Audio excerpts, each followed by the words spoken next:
अस्सलाम वालेकुम। अच्छा, मेरा नाम है सऊद इरफान और आज का हमारा टॉपिक नहीं कह सकते हम, ये क्वेश्चन है स्टूडेंट की तरफ से आया है। ठीक है, जो कि है what is the concept of read और राइट डाटा फ्रॉम रैम। अच्छा, कॉन्सेप्ट ऑफ रीड और राइट रैम जो है वो कैसे है कि जब हमने कोई डाटा रीड करना हो ना रैम से, ठीक है, तो अब क्या होता है कि जब भी हमने कोई डाटा रीड करना हो तो पहले वो रैम के ऊपर पड़ा होना चाहिए। ज़ाहिर बात है, रैम क्या करेगी, रैम जो है वो जब भी कोई प्रोग्राम ओपन होगा, कोई ऐसा प्रोग्राम जिसके ऊपर सीपीयू भी प्रोसेसिंग करने वाला है, उसका जितना भी इम्पोर्टेंट डाटा होगा वो रैम पे आके स्टोर हो जाता है। ठीक है, रैम भी इसी तरह रीड करती है किधर से, सेकेंडरी मेमोरी हार्ड डिस्क है या हार्ड डिस्क होगी, यूएसबी ड्राइव होगी, फ्लैश डिस्क होगी, वहाँ से वो भी क्या करती है, रीड करती है। अच्छा, ये समझ नहीं है कि रीड क्या होता है। रीड होता है मतलब कि पढ़ना। ठीक है, जस्ट क्या करना है, जस्ट रिट्रीव करके लाना डाटा। ठीक है, रिट्रीव करके लाना, कुछ डाटा वहाँ से फैच करके लाना। ठीक है, इसको ऐसे समझ लो, फैच करके लाना है डाटा हमने। ठीक है, या पढ़ना है हमने सिर्फ। ठीक है, उसके ऊपर कोई डाटा हम कुछ चेंजेस नहीं करते। ठीक है, सिर्फ क्या करते हैं, डाटा को ले के आते हैं या डाटा को रीड करते हैं, वो एक ही मतलब हुआ उसका।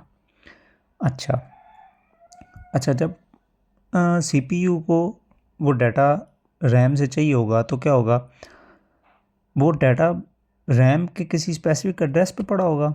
ऐसे हो सकता है ना, रैम के किसी स्पेसिफिक एड्रेस पे पड़ा होगा। फर्ज करते हैं हमारे पास स्पेसिफिक एड्रेस कह लो कि 1010 पर पड़ा हुआ है। ठीक है, तो सीपीयू क्या करेगा, सीपीयू एक रिक्वेस्ट भेजेगा किसको, रैम को।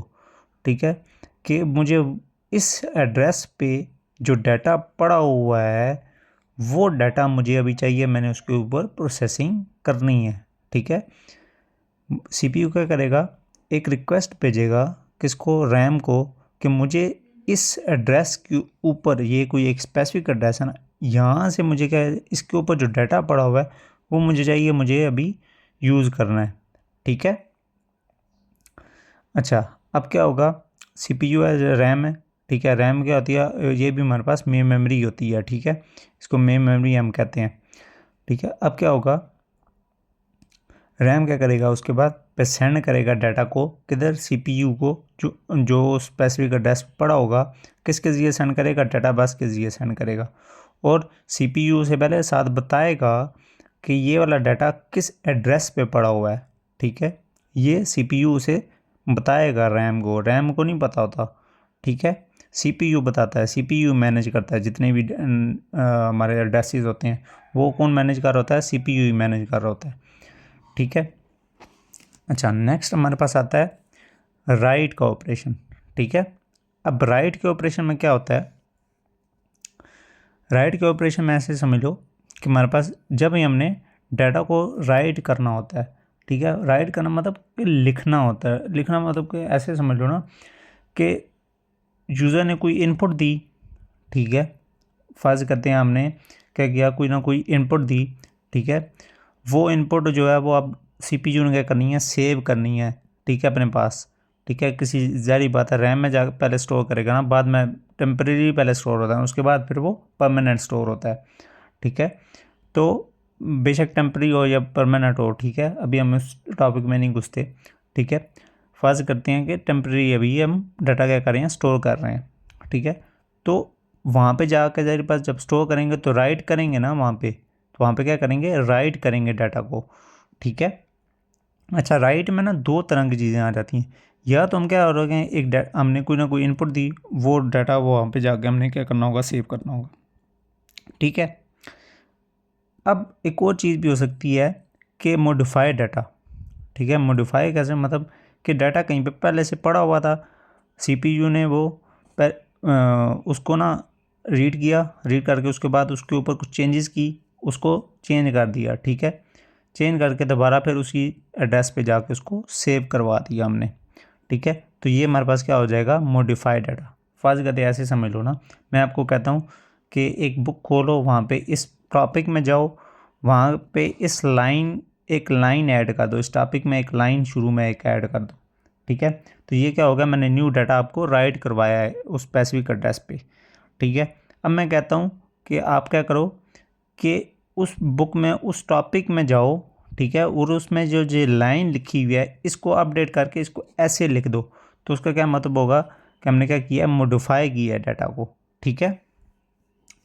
अब ज़ाहिर बात है, जब हमने किसी डाटा को सेव करना होगा तो उसको उसको भी तो किसी स्पेसिफिक मेमोरी पे सेव करेंगे ना, कुछ एक स्पेसिफिक एड्रेस पे, मेमोरी जो स्पेसिफिक मेमोरी एड्रेस होगा उसी पे जाकर सेव करेंगे ना उसको, ठीक है। तो या हम इसको मॉडिफाई करेंगे तो उसके लिए भी जब मॉडिफाई करेंगे तो जिस एड्रेस पे वो पहले पड़ा हुआ था वापस फिर उसी एड्रेस पे रखना है, ये तो नहीं है ना फिर मॉडिफाई करके किसी और एड्रेस पे रख देंगे, ठीक है, ऐसे नहीं होगा, ठीक है। अब क्या होता है यहाँ पे क्या होता है, यहाँ पे हमारे पास यहाँ पे सीपीयू क्या करता है, ठीक है, जो डाटा हमारे पास आया होता है, ठीक है, जो हमने रैम के ऊपर सेव करना होता है वो सीपीयू सेंड करता है डाटा किसको, रैम को, किसके ज़रिए, डाटा बस के ज़रिए, ठीक है, और उसका एड्रेस बताता है किसके ज़रिए, एड्रेस बस के ज़रिए, ठीक है। अब एक एग्जांपल है वो देख लेते हैं। एग्जांपल कैसे है कि हमारे पास किसी भी यू फर्ज करते हैं एक प्रोग्राम को रन कर रहा है, ठीक है, फर्ज करते हैं MS वर्ड है, MS वर्ड हमने ओपन किया और वहाँ पे लिख दिया यू आर अ स्टूडेंट। अब ये क्या है, टाइप हुआ हुआ एक हमारे पास क्या था, आ गया हमारे पास कुछ। अब इसको हमने क्या करना है, टेम्परेली हमने क्या करना है, सेव करना है, ठीक है। अब क्या होगा, CPU क्या करेगा, इस डाटा को सेंड करेगा, डाटा किसको, रैम को सेंड करेगा कि इस डाटा को स्टोर कर दो, ठीक है। किसके ज़रिए सेंड करेगा, डाटा बस के ज़रिए सेंड करेगा, उसको बताएगा कि इस एड्रेस पे जाके इसको अभी स्टोर कर दो, ठीक है, एक स्पेसिफिक एड्रेस पे, ठीक है, यहाँ पे ये जाके इसको जाके स्टोर कर देगा, ठीक है। अगर परमानेंट स्टोर करना होगा, ठीक है, तो फिर हमारे पास वो परमानेंट की भी एक रिक्वेस्ट जाएगी कि इस डाटा को परमानेंट स्टोर कर दो, ठीक है। तो वो भी इसी तरह जैसे अभी रैम में जा रहा है ना, तो इसी तरह फिर वो उसमें सेकेंडरी स्टोरेज में भी जाएगा, वहाँ पे जाके स्टोर होगा। अगर इसमें कोई मसला आया, इसमें कोई परेशानी है, कोई सवाल है, तो आप मुझे बता सकते हो कमेंट में, ठीक है।